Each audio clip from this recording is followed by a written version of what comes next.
And we knew something was going on because she had been holding herself up in her room. I drank the first time because I thought that all the older kids did it, and it was a cool thing to do. If she wasn't in her room, she was locking herself in her bathroom. I was going to a dance, a homecoming dance. I was in, I think, 8th grade. If she wasn't locking herself in her bathroom, she was closing herself in her closet. I came up with this idea that my buddy and I should go steal some whiskey from my dad's liquor cabinet. For years. And once I felt the effects, it was, I need this every second of every day. 4th grade, 5th grade. It was just this incredibly good feeling, just this warmth in my stomach that went out to every part of my body. Absolutely terrified. I wasn't scared, I wasn't nervous or shy. I didn't really care what I put in me, as long as it made me feel good. I need this to be me. I felt something inside of me that, that I had never really felt before. And it was kind of like this calmness and this okayness.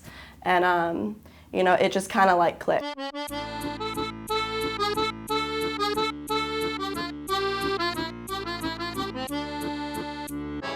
Welcome back to our classes on addiction. This little thing you see right here that may be distracting to you to see, that's why I put the microphone so you see. So if you hear me talking, go, what the heck is that? It's a microphone, so you know. Okay, nose itch, got a scratch, I'm not lying. My nose just itches. I probably didn't moisturize enough. Anyway, back to the classes.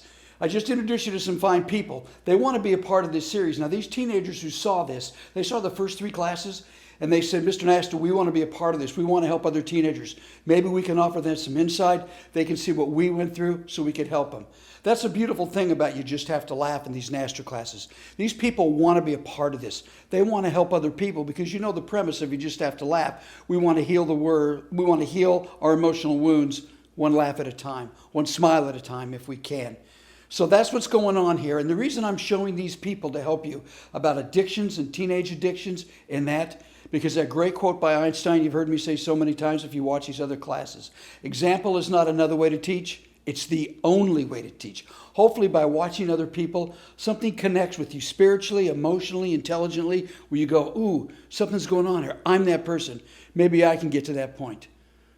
So welcome back. Now we're going to get to with these folks how it began. I drank when I didn't have pills. I drank when I didn't have the main drugs I wanted. So by the time I was 15, I was getting into cocaine and pills, prescription pills. And I really couldn't go anywhere in public and be okay if I wasn't on something. Started off just partying on the weekends, smoking weed, drinking with my buddies. And then I noticed, I wanted to do it all the time. They didn't. I snorted a bunch of pills. And I remember drinking a blue Slurpee. And I just started puking and puking and puking in the car because I was mixing uppers and downers. I started using cocaine when I was 16. The very next day, I was just like, well, I think I'm gonna do that again. Got addicted to that, using it all night, every night, spending all my money on it, trying to lie to my parents and give them reasons where my money was going, stealing money from my dad. I got into heroin, around like 19. I got into opiates, painkillers. I got into using Oxycontin. Heroin and crystal meth. I was about 20. When I started doing heroin. And I remember one of my buddies overdosed and died from it. And it really messed me up. And you continue to use it after? Oh yeah. I remember the first thing I thought after the funeral and after all the sadness and the grief came out, the first thing I thought was, I wonder what happened with those 2 giant prescription pill bottles that he had. Yeah, I wanted to get high immediately. I was pretty much looking death in the face. I had friends that had passed away. But that really never fazed me, like when that happened. There was no logical thought process on what killed him could kill me. I didn't care at all. It never fazed you? Your friends were dying, doing the same thing you were doing? Mm-hmm. It was always like, well, that sucks. I think I'm gonna go get high like in honor of them. And that would never happen to me though, because I'm really careful about how I get high, right? I'm really careful. I only use needles, but like that's really like not that bad. Everything was downplayed. I downplayed everything. Like, at least I'm not like this. At least I don't have like a kid. At least this, at least that. So, it was that excuse to just keep going. I had to hit an emotional bottom, and I had to go through situations that made me realize how lonely I was. Like? I had a girlfriend who committed suicide, actually, after I broke up with her in another attempt to get clean. She was a heroin addict. She's the one who introduced me to heroin. We met in a rehab. Great idea, right? So we got off to what I thought was a good relationship with all these warnings and everybody telling me, you're nuts, you got to get away from this girl. And I was like, oh, I'm in love with her, she loves me, we love each other. And, we just kept spiraling down and down. And eventually I said what I needed to say. I said, I don't love you. I don't know you. I'm leaving. And she killed herself that night. And I remember my family coming and telling me. And that kept me sober for about a month. I didn't want to do anything. And then eventually I needed to go get drunk or get high. I had my own apartment. I had 2 sober roommates. I had a boyfriend. We got high for about 3 weeks together. And I got kicked out of my apartment. I had nowhere to stay.